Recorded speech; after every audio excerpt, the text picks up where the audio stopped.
कथा सुनिए नरवाहन की। जो नरवाहन पूरे ब्रजमंडल में हाहाकार मचा रखा था जिसने,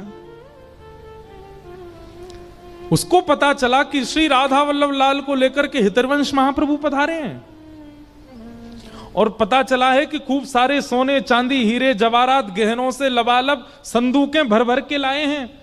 किसी ने हितरवंश महाप्रभु से कहा, बोले महाराज आप वृंदावन आ तो गए हो, इतनी धन संपत्ति लेके आ तो गए हो, अपने ठाकुर जी को लेके आ तो गए हो, लेकिन इस पूरे वृंदावन क्षेत्र में, वृंदावन में पहले कोई रहता तो नहीं था, वो वन था, और दिल्ली से आगरा यमुना जी के मार्ग से बड़े बड़े जहाज जाया करते थे। पहले यमुना जी खूब विशाल थी, खूब गहरा जल था, बड़े बड़े जहाज चलते थे व्यापारियों के।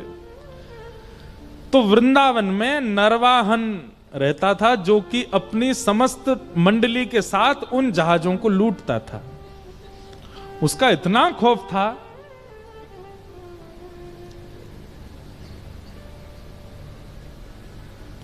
तो कई लोगों ने महाप्रभु श्री हितरवंश जी से जाकर के कहा कि भगवान यहां नरवाहन नाम का एक डकैत रहता है और वो इतना ज्यादा क्रूर है, भयगांव है वृंदावन के पास, वहां रहता था। अब नाम बदल गए होगो कि जन वही है पता नहीं, भयगांव है महाराज जी, नाम बदल गए होगो, भयगांव में रहता था।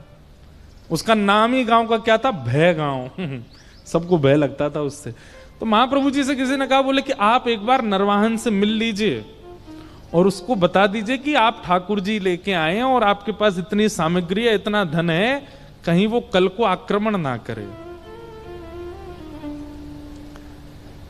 हितरवंश महाप्रभु बोले, हम जाएंगे उसके पास, हमारे पास ठाकुर बैठे हैं, ठाकुर की सामग्री है, हम थोड़ी जाएंगे उसके पास।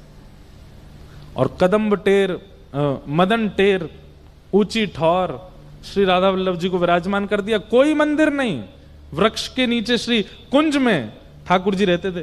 प्राचीन काल ऐसी सुंदर सुंदर वृंदावन की महिमा है, कभी कभी मन होता है बोलते रहें। वृंदावन की वृक्ष वल्लरियां कैसी थी पता है? जैसे ही ठाकुर जी विराजमान कर दिए, अपने आप कुंज निकुंज ऐसे आड़ बना लेती ताकि ठाकुर जी के ऊपर धूप ना आवे, जल की बिंदु ना गिरे, मतलब अपने आप ही बेल सचल हो जाती थी। क्योंकि वृंदावन के वृक्ष साधु संत ही हैं, सब गोपी जन ही हैं, ये तो सब मानते ही हैं। पर अब नहीं होता ऐसा। अब तो वृंदावन बिल्डिंग बन हो गया, होल्डिंग बन हो गया, भीड़ वन हो गया, भीड़ वन। कौन सा वन? भीड़ वन।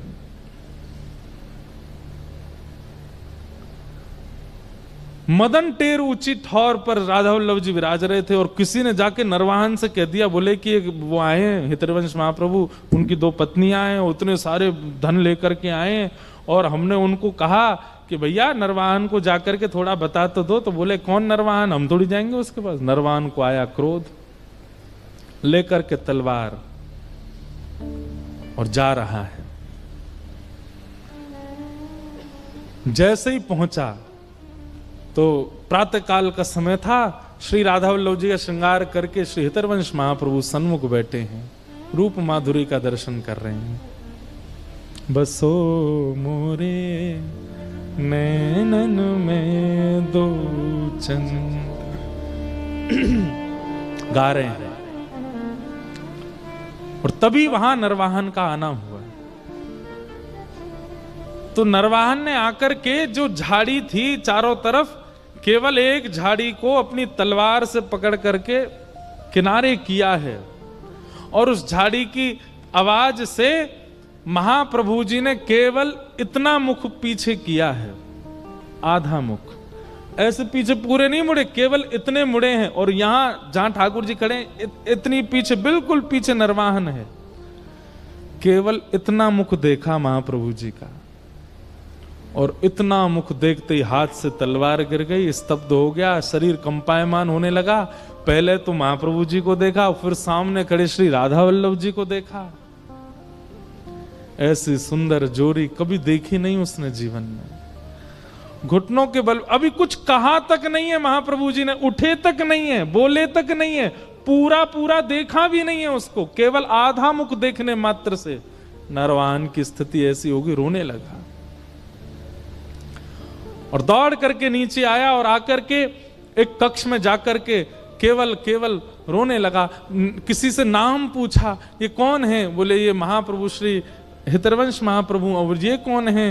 ये श्री राधा वल्लभ हैं। बस वहीं बैठा बैठा प्राण राधा वल्लभ जीवन हरिवंश, प्राण राधा वल्लभ जीवन हरिवंश, प्राण राधा वल्लभ जीवन हरिवंश, रोने लगा।